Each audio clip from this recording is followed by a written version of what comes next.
Bem, pessoal, é, a, a- a proposta da apresentação aqui é trabalhar o conceito de reconhecimento de padrões em imagens médicas. Como foi dito, eu sou professor na Faculdade de Medicina da USP de Ribeirão Preto, e trabalho num grupo que é ligado a um laboratório que a gente chama de Main Lab, que é esse Medical Artificial Intelligence Laboratório, que é um laboratório da nossa faculdade. Eu atuo dentro de um centro que chama Centro de Ciências das Imagens e Física Médica, que é um centro que fica dentro do Hospital das Clínicas de Ribeirão Preto e que é responsável pelos serviços de radiodiagnóstico, radioterapia, medicina nuclear e pelo serviço de física médica lá do hospital. E as atividades, eu vou dar alguns exemplos para vocês aqui, de reconhecimento de padrões. Todos esses trabalhos foram feitos ali dentro do hospital com esse nosso grupo do laboratório. Só para mostrar, eu sempre gosto, né? Essa é uma foto aérea do nosso campus, aqui em Ribeirão Preto, campus da USP. É um campus muito arborizado, muito bonito, e aqui no canto superior esquerdo, a gente tem o núcleo da Faculdade de Medicina, né? Então nós temos aqui um prédio central, o Hospital das Clínicas. Olhando mais de pertinho aqui, é um prédio onde a gente tem os departamentos básicos, né? Bioquímica, biologia celular, molecular, uma parte de blocos didáticos, laboratórios de ensino e de pesquisa, o próprio hospital, onde fica o nosso setor lá, o centro de imagens, e aqui o HC Criança. A ideia de processamento de imagens, processamento digital de imagens, que é o core, para a gente poder fazer o reconhecimento de padrões, ele não é novo. Ele já foi utilizado de muito tempo para fazer duas coisas, basicamente. Fazer a melhoria da imagem para interpretação visual, então, métodos para que você realce estruturas, diminua ruído nas imagens, para que alguém que está olhando a imagem tenha uma qualidade melhor para decidir o que está vendo ali na imagem, o que é muito importante nas aplicações na radiologia, por exemplo.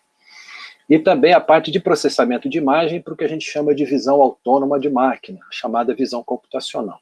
Só para vocês terem uma ideia, lá já em 1920 tem um trabalho, foi feito um trabalho que é referência quando a gente discute esse tipo de aplicação de processamento de imagens, que foi melhoria de imagens de jornal transmitidas via cabo submarino entre Londres e Nova York.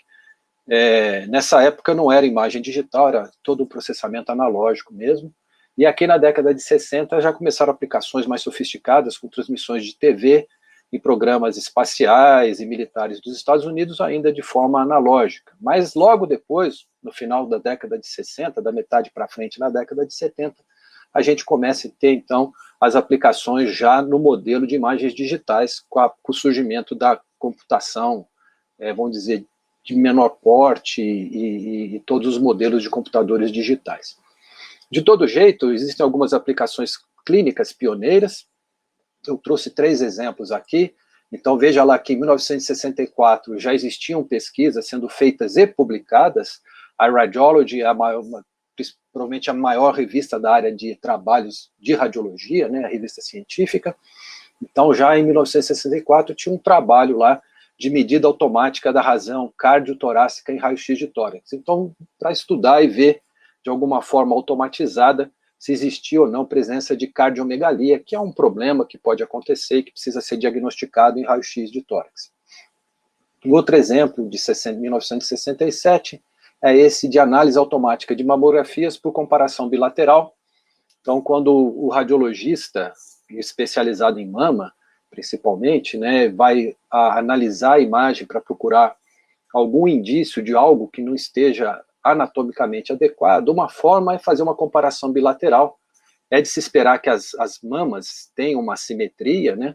Existe variação, mas existe limite para essa variação dentro do padrão da normalidade. Esse é um trabalho de comparação bilateral de mamografias lá em 1967. E esse outro aqui, que é de 75, de detecção automática de microcalcificações em mamogramas. Também é algum mecanismo aí de apoio à detecção precoce, por exemplo, de algum indicador de presença, talvez, de câncer de mama.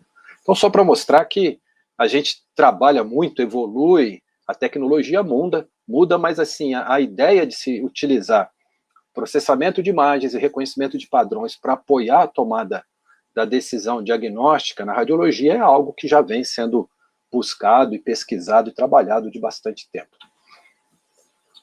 Só para a gente estabelecer um conceito básico, a gente consegue fazer todo o processamento porque a gente trabalha com um modelo de imagens digitais que entende que essas imagens estão guardadas, veja, eu vou fazer uma aproximação bem simplista aqui, estão guardadas em matrizes, né, nos computadores, codificadas de maneira que eu tenha lá uma matriz, que cada posição da minha matriz, né, o primeiro ponto superior esquerdo da imagem, em cada linha, e assim por diante, cada ponto ali, que é o pixel da imagem, ele está representado por um valor numérico, que vem lá do processo de aquisição, de amostragem, quantização, quer dizer, que no final resulta na imagem que está guardada lá no nosso sistema e que a gente pode carregar e processar e entender que ela é uma matriz, né? E essa matriz representa o padrão visual que a gente olha. Então, aqui embaixo à esquerda, a gente teria uma imagem de um pedaço de uma mamografia digitalizada, que era um filme, passou por um scanner, que a gente olha aí os padrões, né, claros e escuros, a gente tem a presença de um nódulo, e lá no computador a gente tem uma representação matemática em que eu tenho a posição espacial, representada nesse caso aqui nos eixos X e Y, e no eixo Z, aquele padrão numérico dos valores dos níveis de cinza, e aí se eu tenho número eu posso fazer conta. E fazer processamento de imagens e reconhecimento de padrões, basicamente é fazer conta. Pegar suas imagens, a representação do objeto da sua região de interesse numérica, que está ali nas imagens, e fazer contas. A questão é saber que contas a gente pode fazer e quais são adequadas para obter o tipo de resultado que a gente quer. Eu assisti uma parte da palestra da professora Ana Maria, né, que foi a anterior, não agora a pré-anterior. Ela comentou de um esquema, talvez seja esse mesmo aqui. Essa é uma imagem clássica de um livro do Gonzalez, que é um livro, é a Bíblia para quem trabalha com processamento de imagens, de um modo geral, e para imagens médicas também. E a gente vê a cadeia de eventos, né, que começa lá com a aquisição da imagem, depois um pré-processamento, a gente chama isso de processamento de baixo nível, porque a complexidade é muito baixa e, via de regra, a gente consegue trabalhar com programas prontos, né? Então, você pega lá se a gente estiver trabalhando com imagens DICOM, a gente precisa de programas que são compatíveis com esse padrão de imagem, tem vários, né? Mas se for um JPEG, você pega um Photoshop, coisas desse tipo, né? Você tira uma fotografia lá, vamos pensar numa dermatologia, você tira uma fotografia de uma lesão dermatológica, salva isso no modelo JPEG, então a sua aquisição foi através ali de alguma câmera fotográfica especializada, né? E você depois tem um modelo isso no JPEG, você pode fazer algum tipo de pré-processamento, realçar, mexer em brilho, contraste. Então é algo que é de baixo nível, a gente consegue fazer muito facilmente, que geralmente com coisas que já estão prontas, né? Depois nós temos ali uma parte um pouco mais complexa, que é a parte de processamento em nível intermediário, que é a parte de segmentação. Bom, se a gente está interessado, se for uma radiografia, em olhar o pulmão, talvez seja interessante segmentar o pulmão. Ou, às vezes, a gente não está só querendo segmentar o pulmão, mas a gente quer achar dentro do pulmão uma região que tem um nódulo, e a gente quer, além de segmentar o pulmão, a gente quer segmentar o nódulo, para poder olhar o contorno dele e verificar se ele tem um contorno mais arredondado ou mais espiculado, coisas desse tipo. Então, a segmentação ela pode ser no nível anatômico e pode ser no nível do objeto que a gente está olhando ali dentro da imagem. E uma vez que a gente segmenta, a gente faz um processo de extração de dados, extração de atributos para fazer uma representação e uma descrição desses objetos. São atributos de forma, textura, intensidade, coisas desse tipo. E uma vez que a gente tem isso descrito, a gente pode ir, então, para um processo de reconhecimento e interpretação. E aqui que entra realmente a parte de reconhecimento de padrões, onde nós vamos utilizar métodos para, a partir desses valores que foram extraídos das imagens, né, por exemplo, do nódulo lá do raio que estava no pulmão no raio-x de tórax, a gente utiliza esses valores, cria um vetor de atributos, e a partir desse vetor de atributos nós vamos tentar dizer o que tem na imagem. Então nós vamos ter que reconhecer um padrão, saber, tentar descrever a partir desses números o que eles representam lá na imagem, que por sua vez representa o objeto lá, né, no corpo da pessoa, e uma vez que a gente consiga reconhecer o que é aquilo, tentar interpretar e associar com alguma classe, geralmente pré-conhecida. Quando a gente trabalha no diagnóstico, geralmente a gente trabalha com o que a gente chama de procedimentos supervisionados, em que a gente já tem classes pré-estabelecidas para serem reconhecidas. E tudo isso é trabalhado com uma base de conhecimentos. O que é essa base de conhecimentos? É o que define o que a gente está querendo fazer. Eu comentei, por exemplo, de uma lesão dermatológica. Então, se for uma lesão pigmentada, para ver se uma pinta ou se é um início de um câncer, o tipo de tratamento, de pesquisa, do trabalho que você vai fazer, desde a aquisição e depois na cadeia toda, é direcionado por essa intenção, por esse conhecimento. Se for uma mamografia para buscar um sinal precoce de câncer de mama, é um outro procedimento, desde a aquisição até o reconhecimento e interpretação.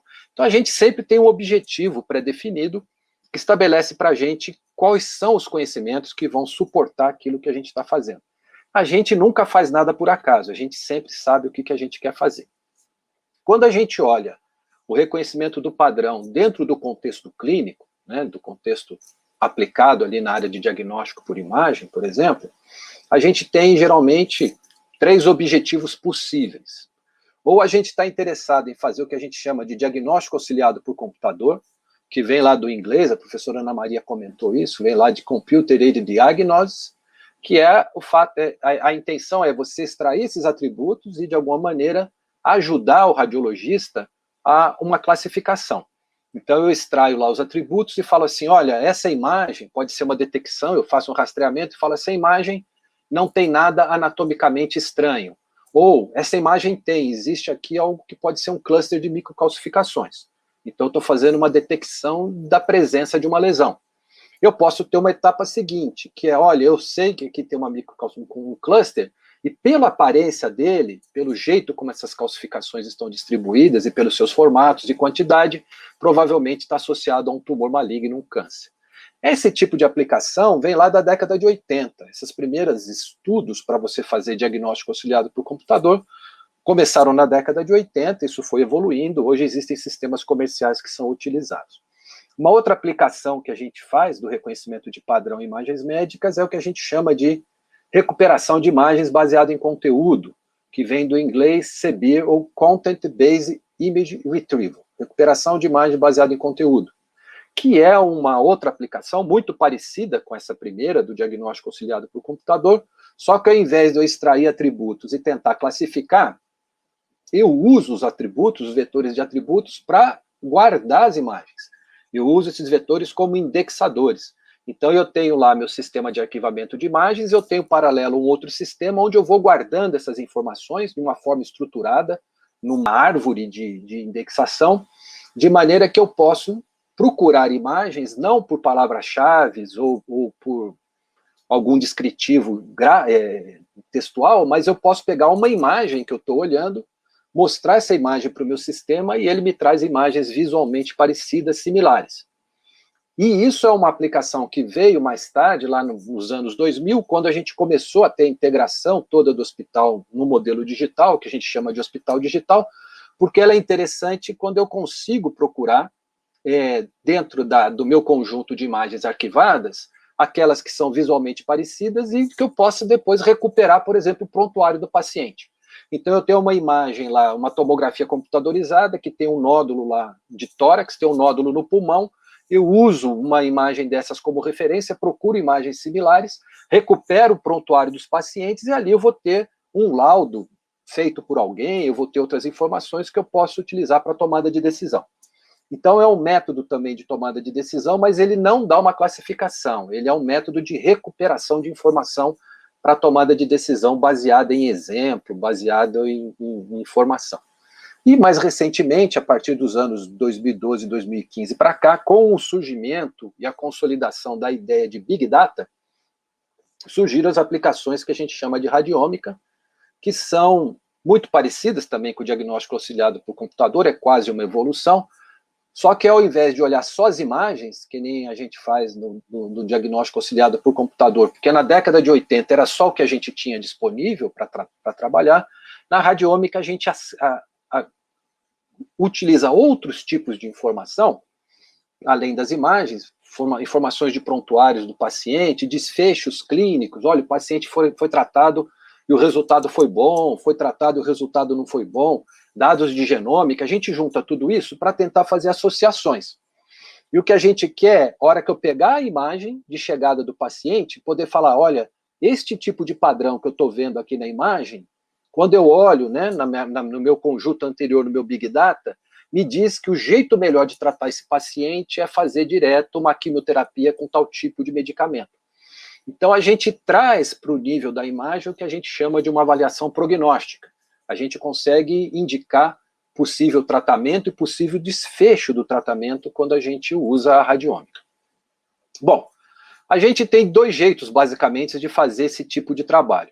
A gente pode trabalhar com o que a gente chama de implementação passo a passo, montando um pipeline, ou seja, pegando cada um desses passos e desenvolvendo, né? Um algoritmo para fazer um pré-processamento, depois um para segmentação, depois extração de atributos, seleção de atributos, jogar isso em algum modelo de classificador, uma rede neural, por exemplo, ou outro modelo qualquer, e tentar classificar o que a gente tem lá, né? E fazendo a concatenação de cada um, quer dizer, a saída do pré-processamento eu tenho que jogar na entrada da segmentação e assim por diante.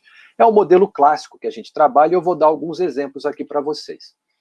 Então, uma aplicação que a gente trabalha aqui no hospital é fazer o reconhecimento se existe ou não fratura em corpos vertebrais em coluna de pessoas de idade. Então, fraturas de corpos vertebrais é algo que pode acontecer com pessoas de mais idade, e ela pode ter basicamente duas naturezas. Ela pode ser por osteoporose, então a pessoa começa a perder ali o mineral ósseo que ela tem ali nos corpos vertebrais, e o corpo sofre um colapso, né? Então você tem uma fratura.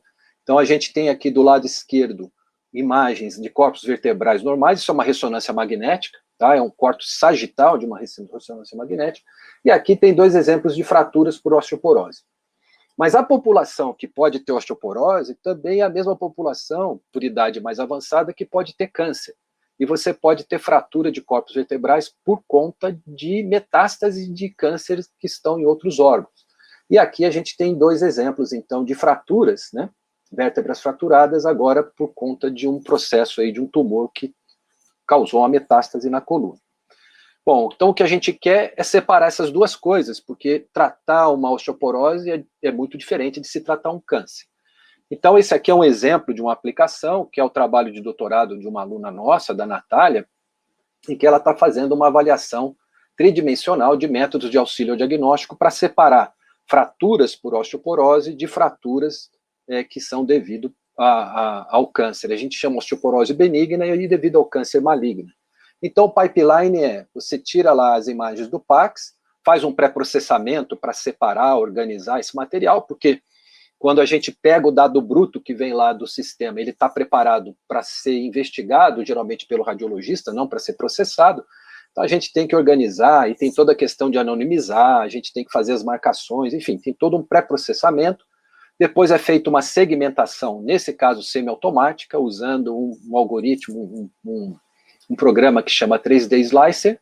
Então a gente faz a segmentação semiautomática, aproveita a segmentação e usa uma biblioteca que tem dentro do 3D Slicer, que chama PyRadiomics. Então com o PyRadiomics a gente extrai um conjunto de atributos de forma, de textura e de níveis de cinza, de intensidade, joga isso num outro programa que chama o ECA. Aqui no ECA a gente faz seleção de atributos e faz a classificação, e no final a gente vai dizer, olha, este corpo vertebral ele está com uma fratura e é por osteoporose ou é por um câncer, né? E a gente já tem alguns trabalhos, alguns resultados. A gente sempre trabalha com uma base para treinamento e uma para teste, para validar a capacidade de generalização do modelo aí que a gente está fazendo, de classificação. Então, a gente tem lá um conjunto de imagens, né, de exames para treinamento. Depois que a gente ajusta o algoritmo, a gente vai para um conjunto de teste que é novo, né, o algoritmo não viu. E aqui, o que a gente fez foi estudar vários tipos de classificadores, encontrar aquele que dava o melhor resultado no teste, jogamos ele o melhor resultado no treinamento, jogamos ele para o grupo de teste e obtivemos lá um resultado que a gente mede pela área sob a curva ROC, né? Então esse é um exemplo do pipeline. Um outro exemplo de pipeline, agora falando de radiômica.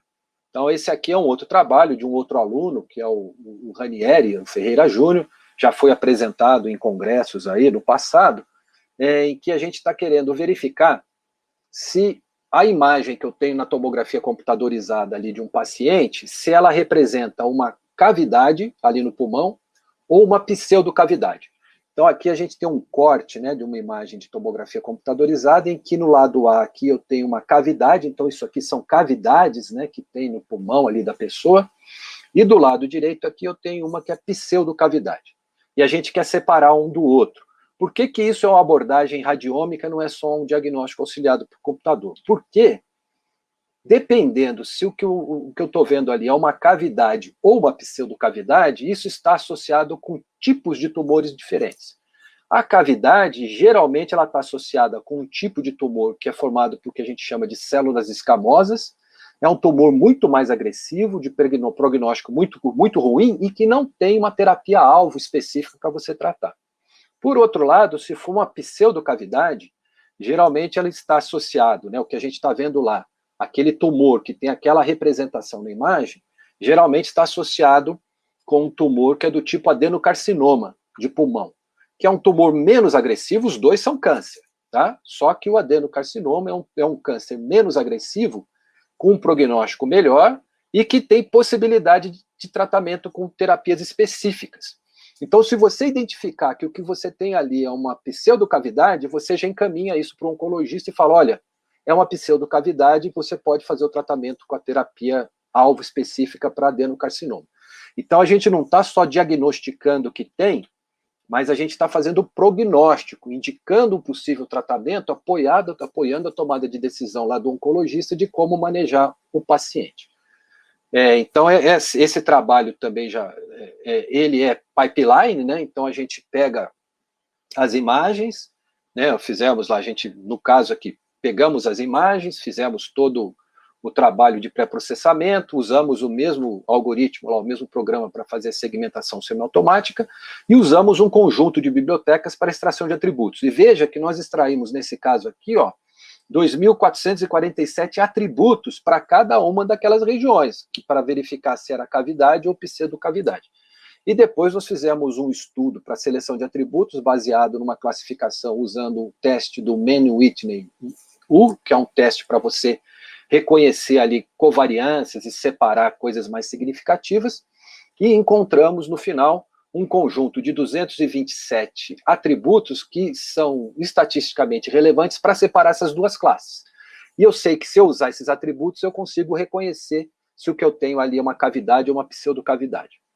Tá? E em T1, especialmente, que é um extraído ali da matriz de concorrência de níveis de cinza, que ele consegue dar uma área sobre a curva ROC, separar as duas classes de quase de 1, né? Então, uma separação muito boa. Bom, além da parte de pipeline, tem esses dois exemplos que eu mostrei para vocês, outro método, outra forma de fazer reconhecimento de padrão em imagens médicas hoje, que está muito sendo utilizado, é trabalhar com o que a gente chama de deep learning, que são os métodos de aprendizado profundo. Esses métodos, eles trazem toda aquela cadeia, né, de processamento, pré-processamento, segmentação, extração de atributos, seleção de atributos e classificação, tudo para dentro de redes neurais que são muito profundas, por isso, com várias camadas, por isso que a gente chama de deep learning. Isso é algo que surgiu a partir mais ou menos de os primeiros trabalhos são de 2006, mas ganhou muito força a partir de 2012, e basicamente o que a gente faz, então, são redes onde a gente entra com a imagem, e essas redes têm camadas que a gente chama de convolução porque são filtros convolucionais que varrem aquela região da imagem e fazem pré-processamento. Depois, então, esses filtros conseguem realçar determinadas estruturas, como se a gente estivesse fazendo aquele pipeline separado, inicial lá de pré-processamento. Depois existem camadas que a gente chama de max pooling, que são camadas que olham os resultados desses filtros, selecionam pontos, né, protuberantes e reduzem essas imagens, fazendo criando novas imagens, onde a gente tem só essas partes protuberantes. Então, o resultado disso são, por exemplo, pontos, curvas, linhas. Depois isso passa de novo por uma nova convolução, depois um novo max pooling, de maneira que você vai selecionando pontos proeminentes nas imagens e vai encontrando quais desses são mais importantes, e você consegue fazer algo como o que está nessa imagem aqui embaixo, em que você vai aplicando essas camadas, esses métodos, e no final você tem uma imagem de tamanho reduzido, mas que dá para a gente um mapeamento da parte mais importante do que você tinha na sua imagem original. Nesse caso aqui era para avaliar se os rins aqui nessas imagens de tomografia estavam ou não respondendo aí com a injeção do contraste. Então a gente consegue ter um mapa de calor que mostra onde tem mais e menos contraste nos rins, e com isso eu consigo a partir daqui fazer uma classificação se o rim está funcionando bem ou mal, e para fazer essa classificação eu tenho uma camada final, que é uma rede neural padrão, em que eu jogo os dados numéricos que estão representados nessa imagem aqui, e treino essa camada para reconhecer e me dizer o rim está funcionando bem, é normal, ou o rim não está bem, está com algum problema. Tá? Então esse é o modelo quando a gente trabalha com Deep Learning. A gente tem algumas aplicações que eu vou mostrar rapidamente, eu estou correndo aqui para dar tempo para as perguntas. Então aqui é uma aplicação de radiômica usando Deep Learning. O que a gente está querendo fazer aqui? A gente está querendo saber se eu consigo, uma vez que eu recebo o paciente, tem suspeita de câncer, vai para o hospital, ele entra no grupo de tórax para fazer uma avaliação inicial, se ele tem ou não um tumor ali que tem que ser tratado. Então você faz uma tomografia computadorizada, você olha, e aí vai dizer, realmente tem aqui um tumor, um câncer, e vamos tratar esse câncer. O que a gente queria saber aqui é, dado que eu tenho um nódulo, que eu sei que é um tumor, eu sei que é um câncer, será que eu consigo saber se esse tumor ele vai dar ou não uma metástase no futuro? Então, o que a gente quer, dado o padrão do tumor, saber se ele é potencialmente metastático ou não. Então, aqui do lado esquerdo, aqui no A, a gente tem um tumor que dá uma metástase, então a gente sabe que tumores com esse padrão dão metástase, e esses outros, e que nem esse outro aqui, ele também é um câncer, mas ele não tende a dar uma metástase.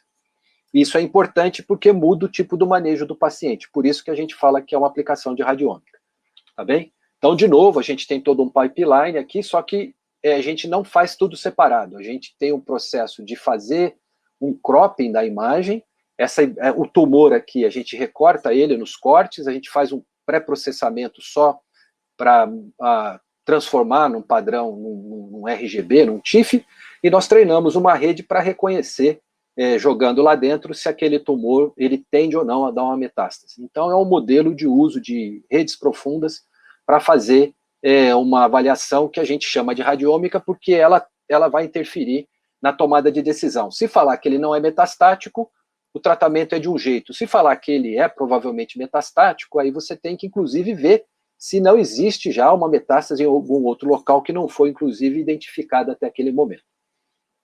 E nós conseguimos aqui, trabalhando com a base de teste independente, uma acurácia aí de 75% para dizer se vai ou não dar metástase em um determinado tumor. E para finalizar, rapidinho, uma aplicação de diagnóstico auxiliado por computador, usando também Deep Learning. Aqui a gente está querendo separar casos de COVID de outros tipos de doenças intersticiais e de casos de pacientes que têm o pulmão saudável a partir de raio-x de tórax. Então aqui é um exemplo de um raio-x de tórax de um paciente positivo para COVID. Então a gente tem o padrão da COVID, que é esse padrão esfumaçado e que pega mais a parte baixa e as extremidades, só que esse padrão ele pode ser confundido com outras doenças intersticiais que não são, inclusive, infecciosas, não só outras pneumonias, outras doenças que são de origem, por exemplo, autoimune ou por agressão de algum agente, né, por conta de amianto, né, a gente tinha asbestose, coisas desse tipo.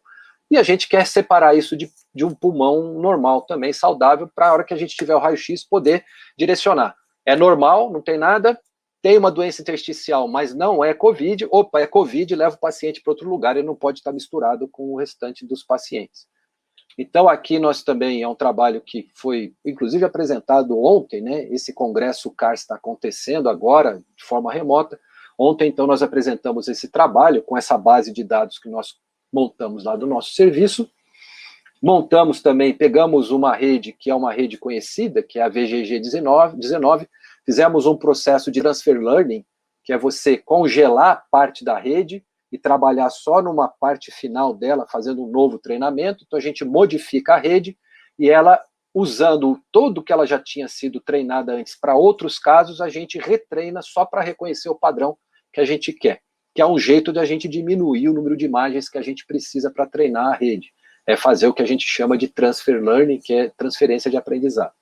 E nesse caso a gente conseguiu resultados aí para reconhecer se tinha COVID ou não, com sensibilidade, que é o acerto positivo aí de 92,5, especificidade, que é falar que não é de COVID, de 92,76, acurácia geral de 92,74, com uma área sob a curva ROC, né, que quando o resultado é 100%, você separou tudo perfeitamente, ela vale 1, né? Nós conseguimos aí 0,97, tá? Para quem tem interesse nisso aqui, eu vou deixar uma sugestão de leitura e de site. Esse é um artigo publicado por nosso grupo, que está na Radiologia Brasileira, que é uma revista aberta, vocês podem ir lá e olhar, que é uma revisão sobre o uso aí dos métodos de IA para fazer medicina de precisão na radiologia. E esse é um site muito bacana, que é essa Auntmini, que é um site voltado para a radiologia e que tem lá dentro uma comunidade de inteligência artificial, e eles estão sempre publicando tudo que tem de mais novo na área para a gente ir atrás e pegar os artigos e estudar, tá bom? É isso, pessoal, desculpem, eu passei um pouco no tempo aqui, eu encerro aqui minha apresentação.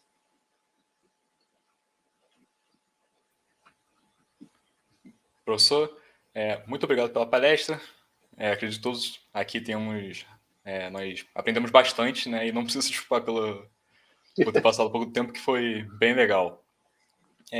Agora eu vou ler umas perguntas dos espectadores que serão exibidas na tela, ok? Perfeito. Ok. Vamos para a primeira, então. A Tude Andrade perguntou. Ela primeiro elogiou, excelente palestra, professor Paulo, e perguntou: o senhor acredita que será possível verificar se o tumor é benigno ou maligno e ainda determinar tratamentos e prognóstico utilizando somente por exames de imagem? Boa pergunta. Isso aí tem tudo a ver com o que a professora Ana Maria trabalhou com vocês com a radiômica. O que a gente acredita que no futuro a gente vai poder fazer imagens e colher sangue.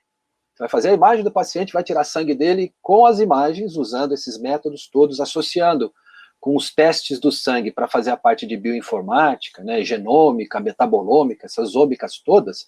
Associando isso, a gente vai conseguir fazer o diagnóstico, definir tratamento sem precisar fazer biópsia. Que hoje a gente faz biópsia, né? Você olha, fala, é um tumor, né? Como é que você confirma? Tira um pedacinho, vai lá e faz o exame da patologia. Então, no futuro, a gente acredita que sim, com as imagens e sangue, nós vamos resolver todos os diagnósticos e todas as tendências de tratamento. Não sei quando, né? Vai demorar um pouco, mas vai. Ótimo. Vamos para a próxima pergunta. O Davi Dallapiccola perguntou: professor, o Deep Learning pode ser utilizado futuramente nas delimitações de áreas pensando na irradiação em tratamentos? Pode sim. Hoje em dia o pessoal trabalha com Deep Learning, para você ter uma ideia, Davi, inclusive para você fazer um exame, por exemplo, de tomografia computadorizada de baixa dose, e aí você tem redes que são redes GANs, que são generativas, né? Você tem um método lá para produzir novas imagens, e você treina essa rede para fazer uma aquisição de baixa dose e produzir uma imagem que seria de alta dose. Então é totalmente possível. Você vai ter que pegar a sua rede e treiná-la para, a partir do exame, ela conseguir reconhecer os contornos e, eventualmente, até, não sei, fazer algum cálculo em relação à isodose. Eu acho que é possível, né? É sempre uma questão de você ter as imagens e os modelos e trabalhar em cima, mas para delimitar, certamente isso é possível sim. Obrigado pela resposta. Acho que temos mais algumas perguntas aqui. Pergunta do Felipe Marques. Professor, muito obrigado pela palestra. E ele pergunta: existe banco de dados nacional com imagens que possam ser utilizadas para aprendizado de máquina? Ou ficamos limitados ao banco de dados da clínica ou hospital? Veja, no meu caso eu estou lá dentro do hospital, então a gente trabalha muito com os nossos casos, mas a gente usa várias imagens públicas, de bases públicas, para também generalizar os nossos métodos lá. Então existem sim. Hoje para a COVID existem bases para doenças intersticiais de pulmão, com raio-x e CT, existem muitas bases para questões do cérebro, pacientes com Alzheimer, inicial ou não. Então se você procurar, você certamente acha bases públicas daquela área que você está interessado. A questão, às vezes, é a qualidade. A professora Ana Maria até comentou isso, né? Às vezes a pessoa não tem. Você pega, por exemplo, raio-x de tórax, está misturado adulto e criança. Então você tem que dar uma peneirada nisso.